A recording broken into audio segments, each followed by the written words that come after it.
You're listening to Crochet Business Chat with psychotherapist, artist, and designer turned business coach, the Crochetpreneur, Pam Grice.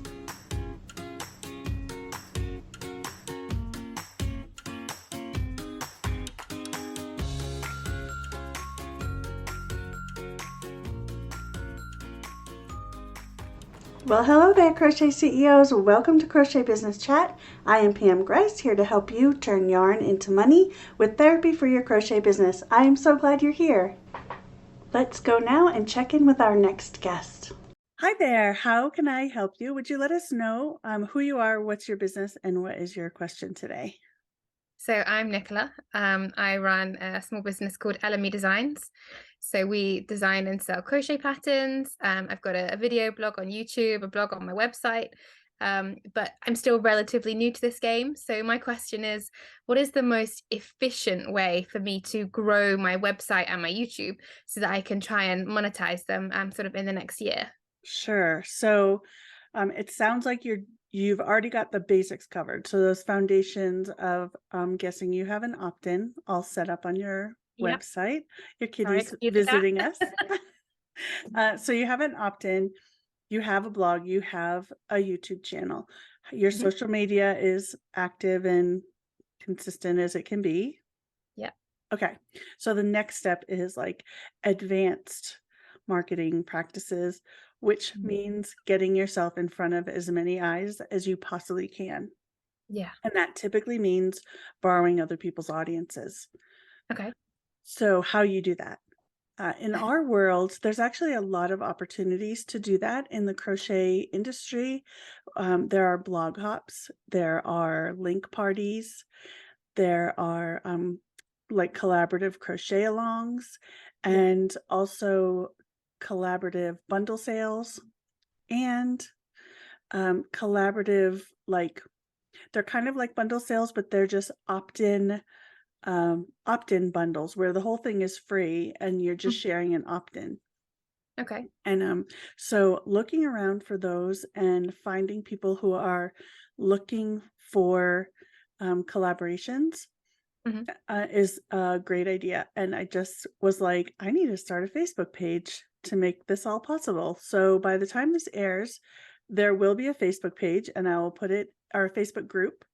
I'll put it in the show notes and in the blog post for crochet designers specifically to post their collaborative opportunities. So, like a networking page for Mhm. people in the crochet industry.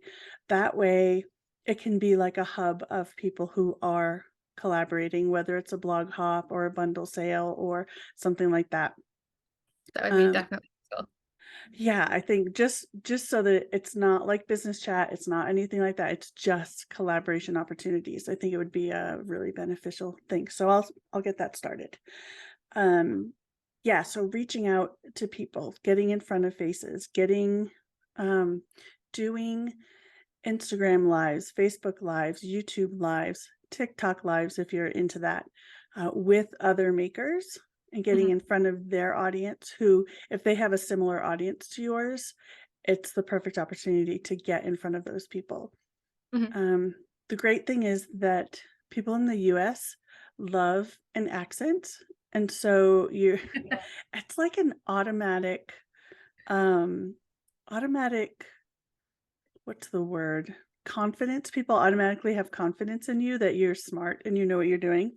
For some reason, a British accent or any accent from the UK is like just works like that on our brains. I don't know if it's Well, um, an ancestral thing for many of us or what it is, but that could certainly work in my favor because apparently at the moment about 50% of my customers are in the US.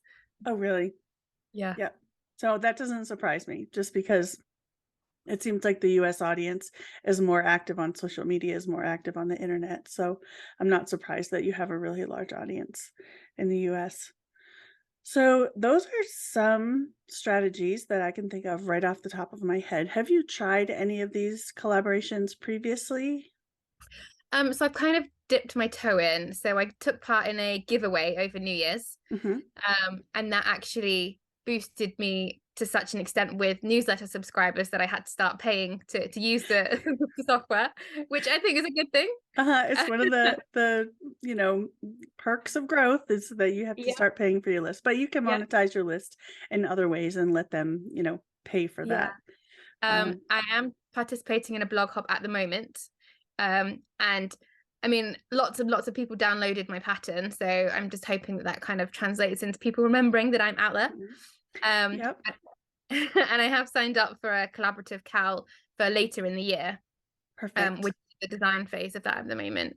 Perfect. So yeah, so you're doing it. I would just say, you know, look for monthly opportunities, you know, different kinds of opportunities to get in front of different audiences. Use your patterns Mm. as an opportunity to outreach. So I think you know this. I always recommend that like the last page of your pattern be some invitation to join your email list or an invitation Yeah. to download your opt-in and get on your list so that you can then start connecting with those people even more. And also, you know, having the asking them to follow you on social media. So if they're not ready to join your list, at least maybe you can get in front of them on social media. So all of those strategies I think can work together in a really symbiotic way to grow your Yeah. list and also connect you with other people in the business who then can come to you with opportunities so that you don't have to continue to look for them. Yeah, I mean, one of the things that I was wondering about was I see a lot of things about sort of people doing guest blogs or guest designs Mm. on each other's websites and blogs and things, but I wasn't sure kind of how big I should be before I invite people to participate on my blog. Yeah, so you can start right away and people can say no if they don't want to. They'll probably do some research on how much traffic you have Mm. and that kind of thing. I think taking some of their, like asking for a free pattern that they already have on their site and asking to like tweak it and then share it on your site, you know, as from them, but also linking to them gives them a nice backlink, but it's not too much work for them. The Yeah. problem with guest posting is that it's a lot of work for the guest, and typically um the only benefit is a backlink. So Mm. there's no like real tangible benefit until you get really strategic about it. If you like add them to a bundle or do something like that. So typically they're going to get in front of your audience through a guest post, but you're not going to get in front of their audience typically. Yeah. So I don't know if that is kind of the best route to go, Okay. unless you're looking for content on your blog.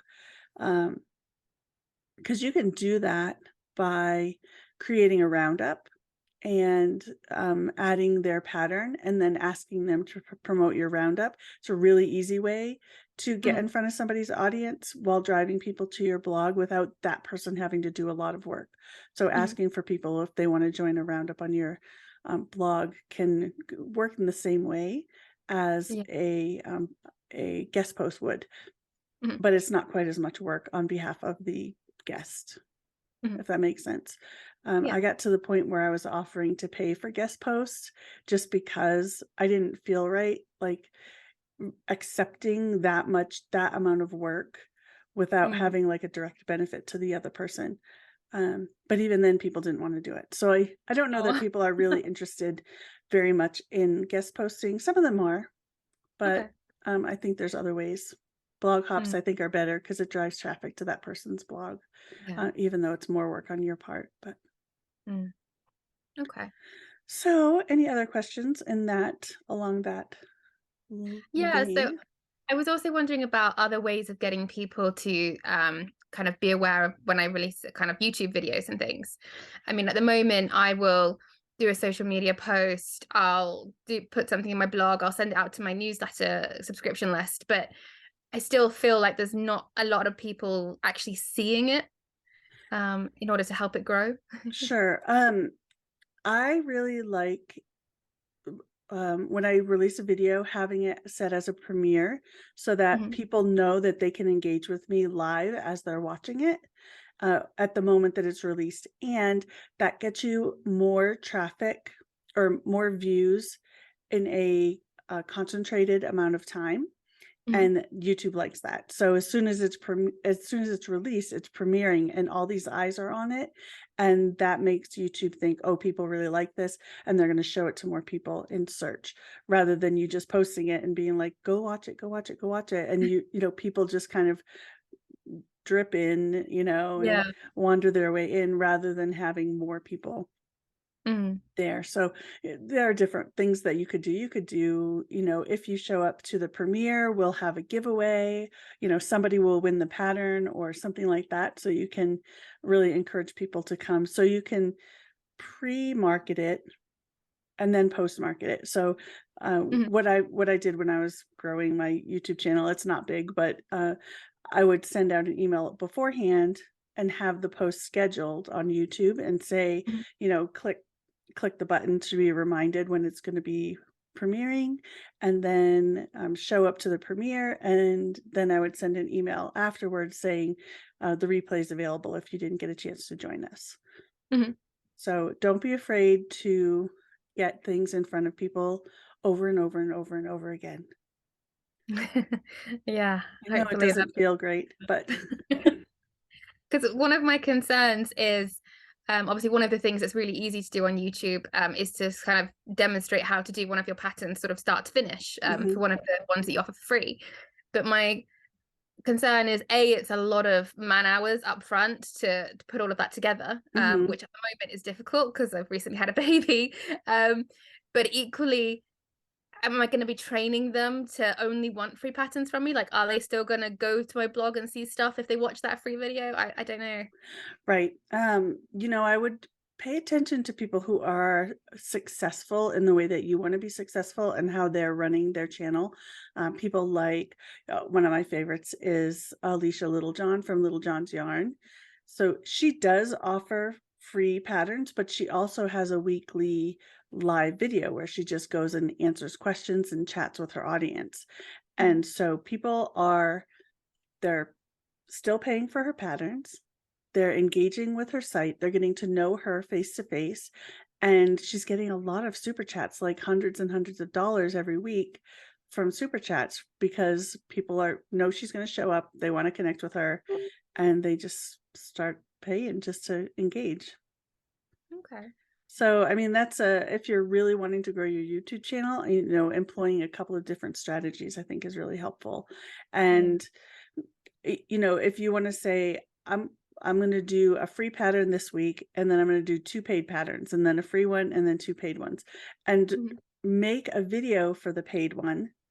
Just maybe demonstrate it, show some photos, talk about it, and then still do it as a premiere and do a Mhm. giveaway of the paid pattern, just to continue to drive traffic to each of your video releases, even if it's not free. Okay. Okay. Because at the moment with my paid patterns, I've just been doing videos to demonstrate the tricky bits of the pattern, Mhm. just to kind of walk people through it. Because I appreciate that reading paragraphs of text to understand which goes where, and even with photos, isn't always enough. Mhm. Right. Yep. So if you just spend a little time in the video chatting with them, showing them the finished product, showing them some modeled photos or things like that, I think that that'll give you a longer view time on that Mhm. video, which is always good, and then give you a chance to interact with people in the chat box as it's premiering. Mhm. So that's just an idea. I think it could work.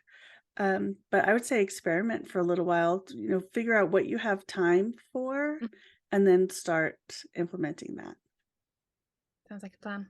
All right, great. Well, I can't wait to see how this works out for you. I know that the growth phase is really hard. I'm in the growth phase in my own second business, and it's a lot of saying, "Okay, here's an opportunity. Does this work for me? Here's an opportunity. Does this work for me? Do I have time? Do I have content?" All of that.